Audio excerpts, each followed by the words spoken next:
Well, a very good afternoon to you. This is indeed the Lite Bite Lunch on Thursday, the 16th of March. Happy St. Patrick's Day to everyone celebrating. It is 1 o'clock and you're watching the Lite Bite Lunch. Good afternoon.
Well, our guests today will be joining us very shortly. They're just having some technical issues, which I'm very hopeful will be resolved in the next few minutes.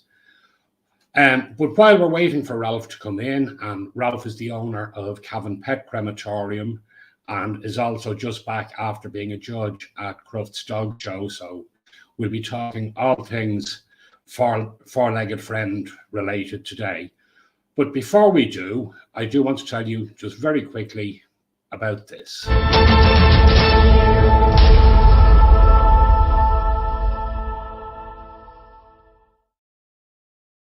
So it is indeed coming up to that time, and as the Micro Business Awards are in full swing. And what I'm to do today, I've had a couple of people message asking, how do they enter the People's Choice category? So what we've arranged to do is Cheryl in the control room is actually going to pull up the screen there, and you will actually see step by step what's involved to complete an entry and how easy it is to enter the People's Choice category. So if you want to pull that up there, Cheryl.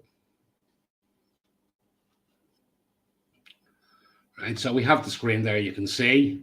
If you visit www.irishmicrobusinessawards.ie, and this is the screen it brings you to, and you can see on there we have a button that says Enter Now.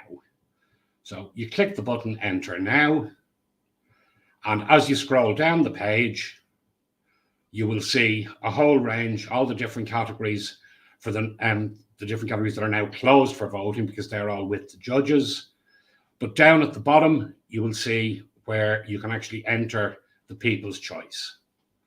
So you name the nominated business that you're voting for. In this case, Cheryl is fitting in the Lite Bite Lunch. And if anyone would like to go there and give a vote for the Lite Bite Lunch, we would be most grateful, absolutely.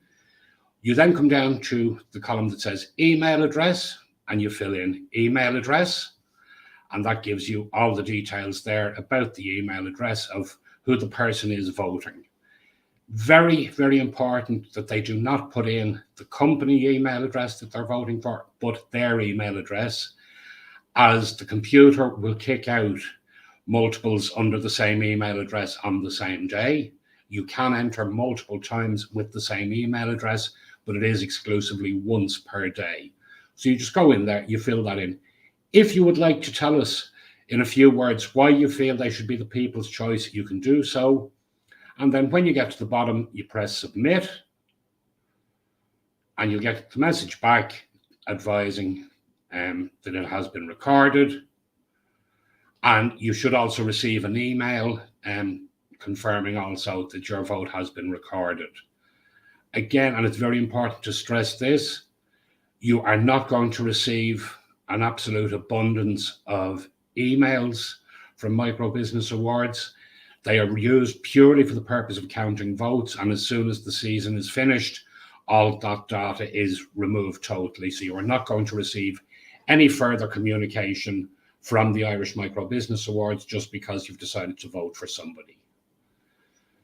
So that takes you through that. In terms of the other categories, they are all with the judges at the moment, and we're just waiting there. And I believe we have solved our problem with Ralph. So Yes, we have indeed. So brilliant. Ralph, delighted we've managed to get those little glitches sorted. Welcome Thank to the you. show. Thank you, Rory, for the invitation. I'm not very good at IT stuff, but I found it and I'm here at last. No, that's the main thing. You're here at last. Yeah. Ralph, before we get into everything that we want to talk about, perhaps you would just give people a little bit of your own background, who you are, what you do, etc. Okay, to cut it very brief, over the years I've been involved in showing dogs as a hobby. I've been very successful with them, but most of all, they're also my family pets. And about 3 years ago, we opened up a business, pet crematorium, and that was based on my experience of Garfield, the dog that I had won, lucky enough to win Best in Show at Crufts. I had him cremated back in 2000. It wasn't the easiest process to organise. Eventually, I did manage it. It wasn't the situation that I would have liked. The circumstances weren't great. So I always thought I would like to be able to open up something and offer a good quality service to the general public. So over the years, did my research, and timing just wasn't right. Various things were on hand. So about 5 years ago, we set the ball in motion, and 3 years ago, we opened Cavan Pet Crematorium. So all I can say is it has been worth the wait. Absolutely. Well, I mean, I personally have had reason to use your services, unfortunately, with Daisy and, of course, with Dyson, my Cheryl's mum's dog. So I can verify just how good the service is with your quiet room, the whole lot. And it's something I would say to anyone when you're going through that difficult time.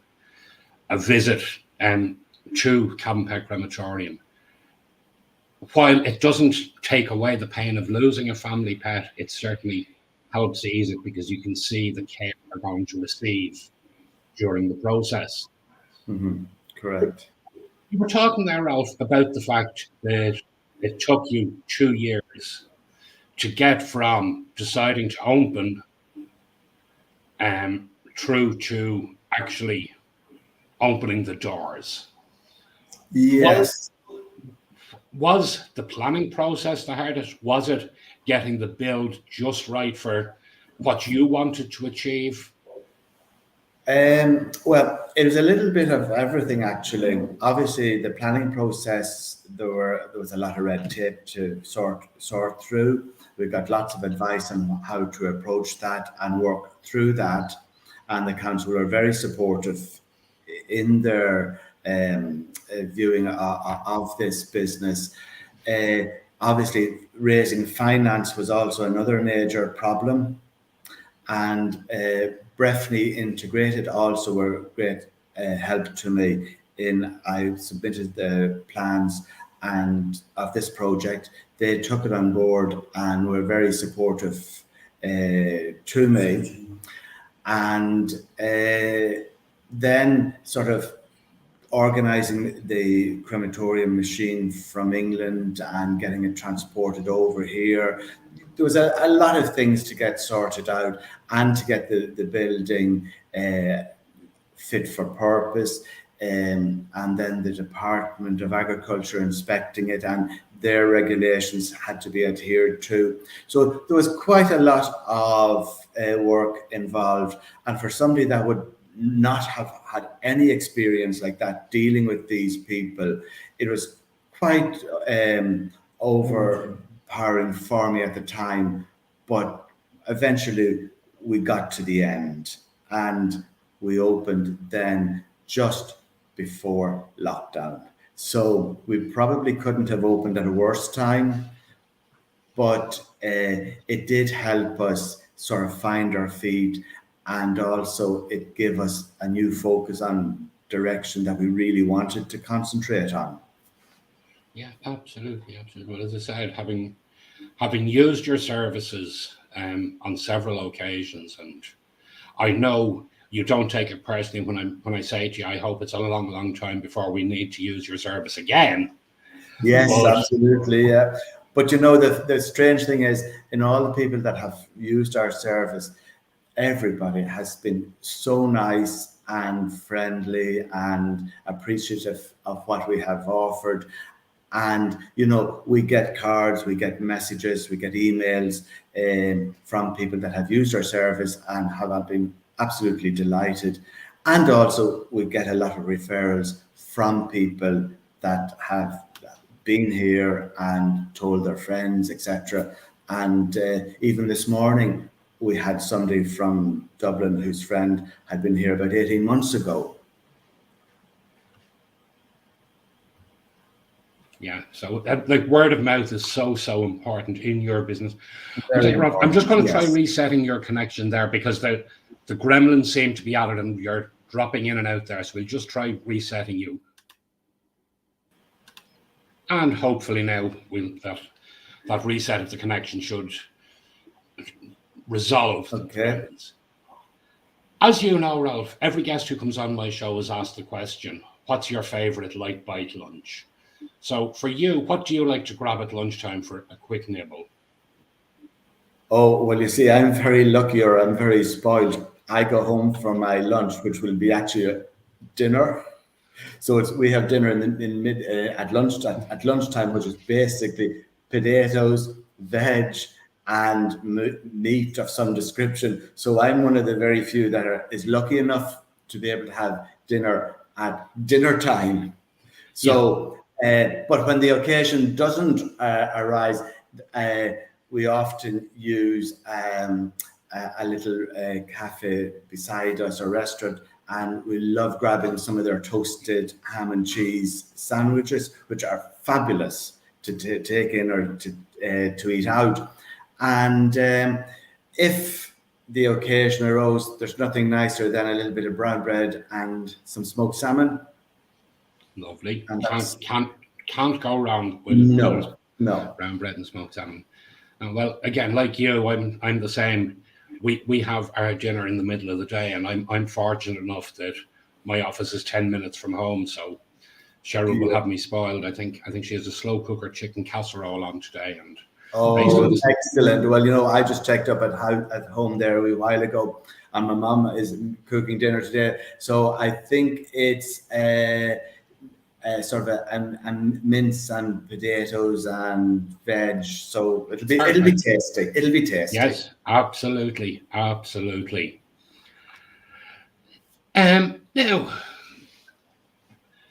they say it's a dog's life, and I'd say for the dogs that are over at Crufts, it really is the very best of lives. Like, these show dogs get looked after so well.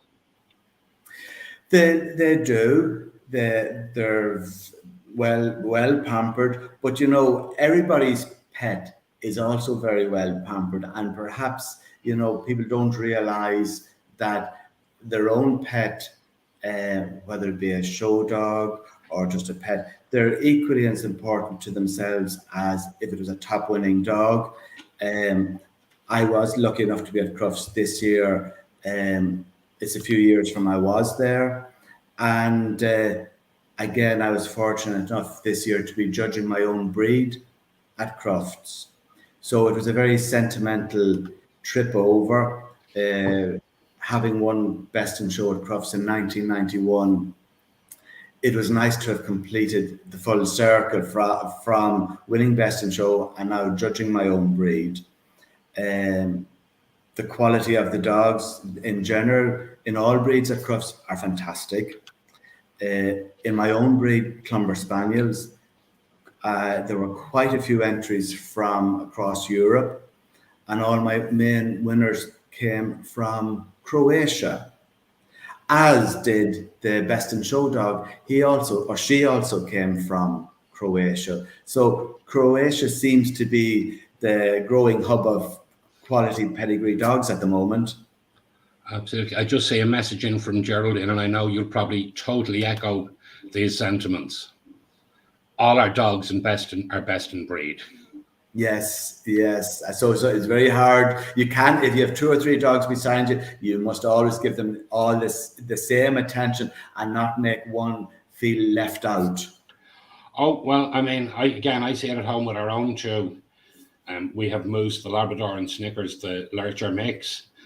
And if one of them is laying down perfectly content and the other comes over for a little bit of fuss, you can be guaranteed the second one will be up and will be over like a shot, even if they've been dozing, that they have Yes, to get their share of the attention too. yes, they're not going to miss out on anything. You know, so from that point of view as well, when you see that connection with people and their pets, this is a service, I know slightly changing. So this is a service where I think people get great comfort and reassurance when they come to us that they can be with their pet to the very end. They know exactly what's happening and they can have total confidence that it's their own ashes of their own pet that they're bringing home with them. And people, unfortunately, have this fear that it's not their own ashes. Yes. But with us being a very bespoke service here, and all our cremations have their own IDs and all that, you know, we're very much focused on a one-to-one service. Absolutely. We have a couple of messages there from Maggie. Maggie saying the pet cremation was badly needed within the Republic of Ireland itself. Right. And I think we'd wholeheartedly echo those sentiments. And she was actually at Crufts this year and she was amazed at just the size of the show and the number of dogs. Oh, that's excellent. I think people don't realize the size of the venue of the NEC and the volume of dogs and quantity of dogs that are there. It's just mind-blowing. And, you know, people think that you just arrive on the morning of the show, just wander around a few halls at Crufts, not realizing that it's on over 4 days and it covers a huge area. So you really, to fully enjoy it, you know, you probably could easily spend 2 days at it. 1 day, perhaps looking at the breeds that you're interested in, and maybe then the second day, sort of wandering around all the trade stands, which are numerous, and you can buy almost anything you want for your dog. Absolutely. Absolutely. And again, you mentioned there that your particular breed of choice is the Clumber Spaniel. Yes. Right? How did you first come across the Clumber Spaniel? I mean, it's a breed until I actually met you first, I had never actually heard of. Well, you know, the story starts back in the sort of the mid 80s. I was at a show in Scotland with my dad. We had golden retrievers at the time, and I was showing at the Golden Retriever Championship show. And we had been talking about perhaps getting a second breed to show. And Dad was quite interested in the English Springer Spaniel, but I just wasn't convinced. I had no idea what I wanted. So as it happened, on the way home from that particular show, we were also entered into an open show not far from the Clumber or the Golden Retriever Championship show venue. And when we went in, there was this white Clumber Spaniel. I didn't know what breed it was. It was just a white dog with looking to have a sort of a pink nose and reddish eyes. And for some breed standards, you know, that's not what you want. You're looking for dark pigmentation. You're looking for a nice dark eye. But this seemed to be so incorrect for as a breed standard for other breeds. But anyhow, I saw the breed, really was impressed with it. And I thought then on the way home, we were discussing about it. But I knew then that was the breed that I wanted to have. So I did some research on the breed, found that they were quite a rare breed, and that there was a lady in England who was regarded as Mrs. Furness or Mrs. Clumber, and she was, her name was Ray Furness. And as it happened, she was judging in Dublin the following St. Patrick's Day. So I spoke to her, and she said, yes, you could have a puppy and so on. She was expecting a litter, but she'd be in touch with me. And at that stage, mobile phones weren't really that common, or emails. It was either a phone call or letter was the means of communication. So I got a letter from her to say that she had puppies, but that there weren't any suitable puppies on the litter for me. So I thought, but she was expecting a second litter later on. So I thought at that stage, well, she had kept her word by contacting me when she would have a litter of puppies, and that I may never hear from her again. But that wasn't the case. About 2 months later, I got a call from her, this time to ask me to come over within the next 2 weeks. She had a litter of puppies, and that there was a puppy that she thought would be suitable for me. So we flew over.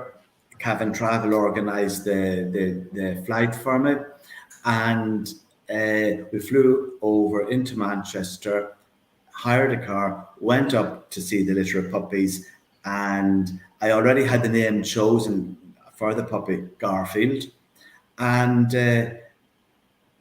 looked at all the puppies, chose Garfield, took him home with us, and the rest is history. Yeah. And that was the puppy that I had chosen that Mrs. Furness wanted me to take. So it was Brilliant. It was just meant to be. Everything happens for a reason, absolutely. Geraldine has a question for you. Do you think there's a need for counsellors to help people deal with the loss of their pet? Yes, well, the loss of a pet is no different than really the loss of a family member. And counselling for bereavement for a loss of a family member is quite common and quite normal now for people to seek. Whereas I think the opportunity now is there for people to avail of counselling for pet loss. It's something that people are much more aware of, whereas maybe some time ago people would have thought, oh, why would you be grieving over the loss of your pet? Yeah. But I think people are just now realising that families or pets are part of the family. Well, I know some of the multinational companies are now actually offering paid time off as a result of pet bereavement, which is great to see it moving in that direction too. Yes. I'm conscious that the time is getting away, and we've had a load more comments coming in there that I want to try and get through. So Monique is saying, Ralph's initiative makes me feel that in spite of the awful things we can see going on in the world, we're evolving towards a more humane world. Would you agree with that? And do you think the way a society relates to its animals is a good barometer of how humane a society is? Oh, that's an interesting question. Yes, I think people are much more dedicated to their pets now. And I think the opportunity for people to see different breeds, whether it be on the internet or at shows, allows people to have this connection with breeds that they may not have saw before. Also, I think when you have your pet, you're devoted to your pet, and everything sometimes revolves around your pet. So therefore, I think it's a good example for people when they're good to their pet and looking after them and considerate and compassionate to them. I think that has to transfer over to the human contact, so that they will treat humans with a little bit more dignity and compassion as well. Absolutely. Now, sometimes pets deserve it a lot more than the humans. Yes, definitely get that one. Yeah. And Ginny has a message there. Hello, Ralph and Rory. Good to stumble on this live chat my day off. Lovely to hear you, Ralph, and wish your crematorium service was here in Guernsey. Good to see you judging our beloved breed at Crufts. Oh, hi, Jenny. Yes, I met you at Crufts about 3-4 years ago. And and I think I saw on Facebook that your dog Flo, isn't it, hasn't been well. I hope she's improving and still with you. Right. So tell me, Ralph, as somebody who's self-employed, how do you relax? Because with most people self-employed, myself included, it can be very, very hard to switch off. That even because you're not sitting at your desk doesn't mean there's 101 ideas not running around in your head. Yeah, that is true. And I suppose I never thought I would hear myself saying this, but doing this is hard work and it is very time consuming. There are days that we're very quiet, so that allows us to have a little bit of time to do the different things. But when you're actually doing something that you're actually enjoying and getting great satisfaction from, and seeing the people's reactions when they come back from family for their ashes, you know that you're offering a good service and that you're doing something that's helping people, and it's actually very rewarding. So in one sense, it is tiring. There can be long hours in it. We're very flexible with our times, and you know, uh, sometimes at the last minute we might organize just to go out for a nice meal, but we quite often wouldn't know that we're going to do that until maybe 5 or 6 o'clock in the evening. For example, we thought that we might go out tonight, can't do. We have somebody coming at, I think, about 8 to 8:30 tonight, Yeah. and they'll get their ashes back tomorrow. So St. Patrick's Day isn't really going to be a day of leisure for us. We have a few things to get sorted out. But when you're doing something that you're enjoying and seeing the results from it, it's not hardship. Yeah, no, absolutely. So, and I am very conscious that we're almost out of time. What's next for you? Are you going to write a book maybe about the Clumber Spaniels? Oh no, I wouldn't be capable of that. And the Mrs. Furness, the lady, the Clumber lady, she wrote a book about some years back, and that's still the go-to book as far as I'm concerned. That's it. Well, listen, Ralph, unfortunately, time has caught up on us and we're out of time for today. I have your website scrolling across the bottom of the screen there. Cheryl's been looking after that to make sure it's up. Is there any other way people should contact you, or is it through the website? Uh, Website, Facebook, we'll get our Great. phone number there, and we always like to speak to people when they're making inquiries. Yeah, absolutely. And Jenny has just come back to say you are more than capable, Ralph. So there you go. Oh, thank you. Right. So that unfortunately brings us to the end of our show for this week. And we'll be back in 2 weeks' time when we're going to be talking with Brendan Murphy for an update on his take on things in Ukraine. Until then, we wish you all a very good afternoon and we'll see. Have a wonderful St. Patrick's Day. Okay. Thank you, Rory. Thanks.